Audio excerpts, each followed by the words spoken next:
Estamos en comunicación telefónica con Javier Milei, todo el mundo lo conoce, economista de corte liberal, si se lo puede definir ideológicamente en algún espectro del amplio abanico de tendencias ideológicas dentro del economicismo, si se lo puede decir así, o de las ciencias económicas. ¿Qué tal, Javier? ¿Cómo le va? Gabriel Prosperi lo saluda. ¿Qué tal, Gabriel? Un gusto hablar contigo. Igualmente. Javier, ¿qué es el coronavirus para la economía internacional hoy? ¿Es un aliciente o es una bomba? Mira, en realidad es un evento bastante peligroso en el sentido que tenés dos efectos y tengo la sensación que se está analizando solamente uno. Y el primero es que cuando vos tenés un evento de estas características, se produce lo que se llama un aumento en la aversión al riesgo, es decir, la gente se corre hacia activos de mayor seguridad. Cuando pasa eso, ¿qué es lo que ocurre? Vos demandás dólares, demandás títulos públicos emitidos por el gobierno americano, títulos públicos emitidos por el gobierno alemán, euros, yenes, títulos públicos del gobierno japonés, es decir, se produce lo que se llama un flight to quality, un flight to safety, un flight to heaven, digo, la definición que quieras, es decir, que es un vuelo hacia activos de mayor calidad, y esa la contracara es que vos, mientras que vos ves que se aprecian las monedas de los estados, digamos, solventes, se aprecian los títulos públicos de esos mismos estados, la contracara es que el resto de las monedas del mundo se devalúa, que las acciones caen de precios, también, digamos, te cae el precio de los títulos de los mercados más riesgosos, y bueno, en los casos de los bonos basuras, como en el caso argentino, digamos, eso es mucho peor. En ese contexto, vos lo que tenés es que la respuesta natural que tienen los gobiernos frente a este tipo de situaciones, los gobiernos importantes, ¿no? O sea, de vuelta, Estados Unidos, Alemania, es que contra ese aumento de la demanda de dinero que quieren tener, digamos, el dólar o el euro o el yen, el Banco Central de los países en cuestión responde con un aumento de la oferta monetaria. ¿Para qué? Para que vos puedas tener más dinero en tu bolsillo sin dejar de consumir, ¿ok? Porque si vos hoy tenés un ingreso dado y querés más pesos, sí, digo, vos tendrías que tener, digamos, menos consumo, porque digo, o sea, no, tu restricción de presupuesto no es elástica. Entonces lo que hacen los bancos centrales, hacen elástica las restricciones de presupuesto. ¿Para qué? Para que cada persona pueda tener más dinero en el bolsillo sin que eso afecte el consumo. Ese es por un lado. Pero el problema es que hoy tenés un tema adicional, que es el hecho de que vos fíjate que las personas que están siendo afectadas por el virus, ¿qué pasa? Son recluidas, o sea, se los manda a cuarentena. En ese contexto, lo que vos tenés es que esto como si fuera un shock negativo de oferta, o sea, se te va a contraer, ¿sí?, la producción de bienes y servicios. Eso va a hacer que caiga el ingreso, ¿sí? Como todos esperamos que esto sea transitorio, digamos, asociado a ello vos no vas a tener una fuerte caída del consumo, por decirlo de alguna manera, en el concepto de el shock de producción que estás teniendo, pero como contrae el ahorro de corto plazo, genera una presión sobre la tasa de interés que se resuelve, ¿sí?, vía, digamos, una reducción inducida adicional del consumo para que, digamos, no tengas inflación. Es decir, en realidad lo que está haciendo los bancos centrales es bajar la tasa e inyectar guita. Bueno, entonces eso genera algunos problemas de digamos, de acá al futuro, o sea, están resolviendo la coyuntura, digamos, la cuestión de largo plazo, bueno, después veremos cómo la arreglamos. Ahora, vamos hacia una tendencia a la atomización, porque de acá el virus seguramente va a ir increyendo, va a comenzar a circular y cada uno de nosotros va a decidir atomizarse o aislarse lo más posible. Ahora, lo que usted está diciendo, Javier, la inyección de dinero para que la gente consuma. Ahora, ¿qué hace la gente con eso? Para que no deje de consumir. Bien, ahora, ¿qué hace con ese dinero la gente si es que lo tiene? ¿Corre al dólar o se estoquea en mercadería? No, de hecho yo estuve hablando de los países internacionales. En el caso argentino ¿Y acá? ¿Y acá qué hacemos? ¿Corremos al dólar o nos estoqueamos con mercadería? Bien, eso, digo, ok, vamos a este punto. Ahí, ayer, digamos, el ministro Guzmán cometió un error garrafal propio de un principiante, en creer que, digamos, la demanda de los pesos por parte de los argentinos es igual que lo que es la demanda por el dólar de los americanos y otros países del mundo. Entonces, si vos en Argentina te asustas, no te quedás con pesos, o sea, salís del peso. Entonces, Guzmán dijo que iban a emitir. Bueno, eso sería una locura, porque en realidad lo que hizo que fue alimentar el blue, y el blue ayer saltó a 90 pesos, ¿me comprendés? Sí. Es decir, hay un montón de elementos. Es decir, cuando vos estás en un evento de aversión al riesgo, ¿cómo ves el que te está subiendo la demanda de dinero? De manera indirecta. Es decir, te tiene que estar subiendo, por ejemplo, la demanda de tus títulos públicos. Y eso en Estados Unidos pasó. De hecho, los títulos de Estados Unidos tienen tasas de retorno hoy en torno al 0% por todo lo que subieron. En cambio, ¿qué es lo que viste en Argentina? Que el riesgo país pasó los 3.200 puntos. ¿Qué estás viendo en la punta corta del riesgo argentino? El riesgo argentino en la punta corta es 36.000. O sea, en el Bonar 2020. Y si lo mirás en el 2021, el riesgo país es 12.000. Es decir, claramente hay una huida de los activos basura. Entonces el ministro de Economía no puede ser tan imbécil, ¿sí?, de creer que va a atacar el desequilibrio como lo atacaría un país donde sus títulos en los eventos de riesgo son demandados, cuando los títulos de Argentina son rechazados. O sea, me parece que, digamos, es una nueva muestra de que a Guzmán le queda muy, muy grande el cargo y que es una máquina de hacer macana. Javier, usted ha dicho muchas veces que si fuera ministro de Economía, la primera medida que toma es liquidar el Banco Central, destruirlo, sacarlo de su lugar, hacerlo desaparecer. Pero más allá de esto, si usted fuera ministro de Economía hoy y tuviera que enfrentar esta situación de coronavirus y de angustia, de ansiedad que tenemos todos, ¿cuál sería su primera medida más allá de la del Banco Central? Mira, desafortunadamente Argentina tiene una situación de desequilibrio y que vos tenés que elegir entre un equilibrio malo y uno tremendamente espantoso.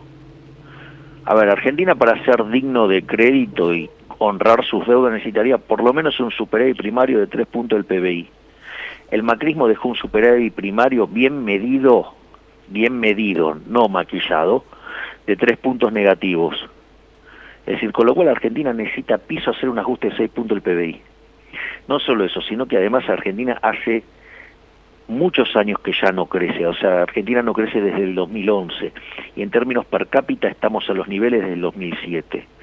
Es decir, con lo cual Argentina además debe hacer una reforma del Estado en la cual no solo baje el gasto público, sino que además baje los impuestos, porque si no la economía no crece más. En ese contexto, lo primero que vos deberías hacer es la reforma del Estado. Ahora, ¿qué es lo que pasa? Cuando vos pongas en caja las cuentas del Estado, como eso va a generar un aumento del ahorro y no va a tener contrapartida de inversión, porque hoy estás en un momento de crisis, eso va a ser recesivo, va a caer el empleo, van a caer los salarios reales, o sea, digo, va a estar peor las cosas. Ahora, si no lo haces, digamos, vas a tener un estallido social como nunca en la vida. O sea, digo, que si querés seguir dándole rosca a la demanda, emitiendo dinero, entonces vas a tener el default, la hiperinflación, un caos social, digo. Entonces hoy no tenés un equilibrio bueno para elegir ese, entre uno espantosamente malo y uno muy malo. Entonces, bueno, digo, lamentablemente es así, digamos, y eso es lo que hay que explicarle a la población. Pero ¿qué es lo que pasa? Explicarle eso a la población implicaría que la corporación política se haga cargo de todos los desastres que ha hecho, y la reforma que vos necesitas hacer para que esta economía salga de este pozo. En realidad los principales perdedores tendrían que ser los políticos, para que sea menos doloroso para la gente. Y como ellos son los que tienen el monopolio de la fuerza, no lo van a hacer. Entonces, digo, lo más probable es que terminemos en una situación absolutamente caótica. Hace unos días, Javier, usted dijo en la televisión chilena que entre el Estado y la mafia se quedaba con la mafia. ¿Reitera eso? Sí, lo afirmo, lo confirmo, lo reafirmo. A ver, la entrevista es una entrevista del 19 de diciembre del año pasado, o sea que tardó en llegar acá a la Argentina, y lo que hicieron fue cortar un fragmento de 1 minuto 40 segundos, o sea, además muy mal editado, y de una entrevista que duró 42 minutos. ¿Pero cuál es la idea? Pero la idea central es que nuestro enemigo es el Estado. A ver, digamos, yo lo pongo en estos términos. Suponete que vos estás en una esquina, viene un chorro y te deja literalmente en traje de Adán, ¿sí? ¿Qué chances vos crees que existen que dentro de 15 minutos vuelva el chorro y te devuelva algo? Diga, uy, no, mira, perdoname, se me fue la mano, te devuelvo algo. ¿Qué chances le ves a eso? No, nula, por supuesto. Bien, exacto. Bueno, ahora pensá que el política es ética y moralmente inferior al ladrón vulgar. Porque el ladrón vulgar da la cara, te enfrenta, toma riesgos. Vos le podrías contestar, puede terminar preso, digamos, puede terminar siendo golpeado por la gente, le puede pasar un montón de cosas, o sea, toma un montón de riesgos, ¿sí? En cambio, el político, no, porque el político tiene el monopolio de la violencia. Y además, esto es muy interesante, yo te propongo esta cuenta, ¿cuánto te robaron los ladrones vulgares a lo largo del último año? ¿Cuánto me robaron? ¿Sí? ¿Los ladrones vulgares, a los que me atacan por la calle, por ejemplo? Sí, sí, claro, en el último año. Y en el último año no tuve esa desgracia, no me tocó, pero no sé. Gracias a Dios. Sí, por suerte. Bueno, vos de todo lo que generás en blanco, ¿sí? A vos te queda en el bolsillo nada más que el 30%. O sea, si vos generaste en blanco 100, el Estado se te llevó 70. Ahora, Javier, yo le digo, si no tuviéramos Estado, ¿cómo hacemos para enfrentar una crisis como la que tenemos hoy? A ver, y te hago una pregunta, ¿y dónde se generó la crisis? Sí, pero... Decime dónde se generó la crisis. Los más vulnerables, ¿cómo hacen...? No, ¿dónde se generó la crisis? Pues digo, ¿qué me estás hablando del coronavirus? Decime dónde se generó la crisis. Bueno, pero yo le digo, hoy el estado de situación... ¿Por qué no me contestás? La crisis se generó en China, la del coronavirus particularmente. ¿y ahí no hay Estado? Sí, por supuesto. Ok, hay comunismo.